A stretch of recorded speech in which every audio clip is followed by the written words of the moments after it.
Sige, sa'yo yan, sa'yo yan. Okay, okay. Meron ka pala. Sa akin? Okay. Grabe naman. Where's your phone? Thank you so much, guys, for making this possible. Okay. So you have your Honor 400 with you naman na pala. We're actually very thrilled because we have you both on board.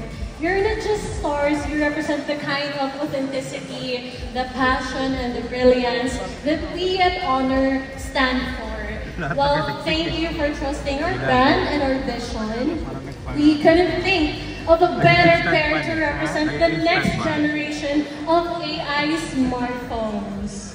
Well, I'm curious, what was your experience been like with Honor 400 5G? Ako, Joby, I really enjoyed the phone kasi ako mahilig ako mag-pictures eh. Lalo sa trabaho namin, di ba, masyadong maraming photos and videos. Lalo yung everyday life natin, kinukunan natin, di ba? So, pinaka-nagustuhan ko yung camera niya. And yung mga AI features niya. Nakita mo yung gumagalaw yung photos? Yeah, you did that. Very advanced. Na-try mo yun? Yeah, actually, i-mention ko din na, remember yung during yung shoot natin, nakita natin na yung photo, biglang gumagalaw na tayo, nagiging video na siya. Actually, ginawa ko siya sa baby photos ko eh. And I think I sent it to you guys. Yeah, we made it move. Yung Ang galing, no? Parang Joshua nanonood ng sine na lang eh. Oh, yeah.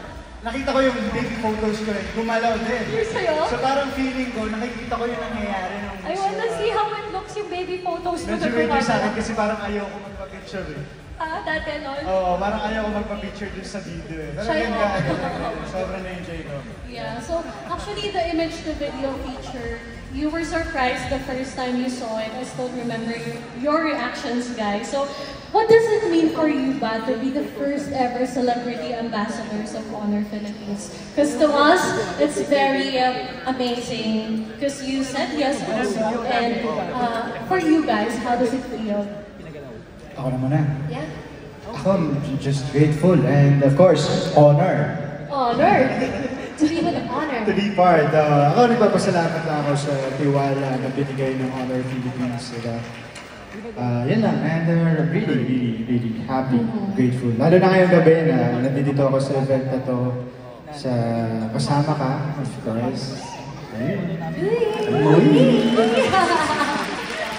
Pinakilig yung isa't isa. How about you? Me, like you, truly, I am honored. Very nostalgic as well because this is something that we get to share together again, right? And truly grateful that